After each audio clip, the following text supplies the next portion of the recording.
आजचा orange gate tunnel launching shaft आज आपण सुरू केलेला आहे आणि जी टीबीएम आहे ती आपण लॉन्च केलेली आहे। आपल्याला कल्पना आहे की जो आपला ईस्टर्न फ्रीवे आहे या फ्रीवेवरनं आल्यानंतर नागरिकांना खूप फिरून जावं लागत होतं आणि विशेषतः सर्वाधिक ट्रॅफिक जॅम म्हणजे लोक ईस्टर्न सबर्ब्समधनं 20-25 मिनिटात अर्धा तास यायचे आणि त्यानंतर अर्धा पाऊण तास लोकांना अजून ट्रॅफिकचा सामना करावा लागत होता। त्याचसोबत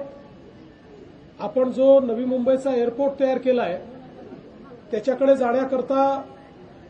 दक्षिण मुंबईतले लोक किंवा वेस्टर्न सबर्ब्सचे लोक यांच्याकरताही एक प्रकारे खूप लांबचा पल्ला त्याच्यामध्ये त्यांना गाठावा लागत होता आणि म्हणूनच हा जो काही ऑरेंज गेट टनेल आहे याची संकल्पना करण्यात आली आहे। मुळामध्ये या ठिकाणी पहिल्यांदा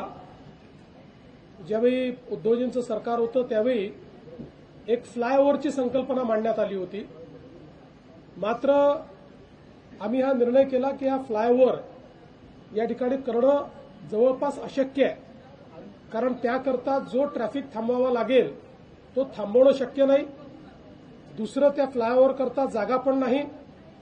म्हणजे मोहम्मद अली रोडचा जो फ्लायओव्हर झाला त्याहीपेक्षा कंजेस्टेड अशा जागेत तो करावा लागला असता आणि म्हणून ही ऑरेंज गेट टनेलची संकल्पना त्या ठिकाणी आपण मांडली आणि अतिशय महत्वाचा असा हा अर्बन टनेल असणार आहे की ज्याच्यामध्ये आपण ईस्टर्न फ्रीवेला कोस्टल रोडशी जोडतो आहोत आणि हा जो टनेल आहे आपण विचार केला तर जवळपास 700 प्रॉपर्टीजच्या खालून चाललेला आहे। त्यातल्या अनेक 100 वर्ष जुन्या हेरिटेज प्रॉपर्टीज देखील आहेत। ईस्टर्न रेल्वे आणि सेंट्रल रेल्वे या दोन्हीच्या लाईन्स खालनं तो चाललेला आहे आणि सगळ्यात महत्वाचं की त्याच्याही खाली असलेली आपली जी मेट्रो 3 आहे अंडरग्राऊंड त्याच्याही 50 मीटर खालून हा टनेल जाणार आहे। त्याच्यामुळे एक प्रकारे एक ज्याला इंजिनिअरिंग मार्वल म्हणतो अशा पद्धतीचं एक इंजिनिअरिंग मार्वल आपण तयार करतो आहोत आणि त्याचसोबत याची जी सगळी लांबी आहे 2 ट्विन बोगदे आहेत, हे ट्विन बोगदे मिळून ती सगळी मिळून 9 किलोमीटर येईल, पण तसे 3-3.5 किलोमीटरचा एक बोगदा हा असेल आणि त्यातनं त्यांना सुरक्षिततेच्या दृष्टीने म्हणजे 2 लेन प्लस 1 इमर्जन्सी लेन अशा प्रकारची त्याची रचना असेल। मध्ये ते दोन्ही बोगदे जोडलेले असतील जेणेकरून कुठल्या अडचणीच्या वेळी त्या ठिकाणी इव्हॅक्युएशन करता येईल। अतिशय चांगली त्या ठिकाणी सगळी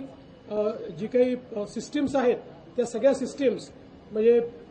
जी काही हवा वगैरे आली पाहिजे किंवा तिथलं वातावरण उत्तम राहिलं पाहिजे याकरताच्या आधुनिक सिस्टीम्स त्याच्यामध्ये असतील आणि अत्याधुनिक आयटी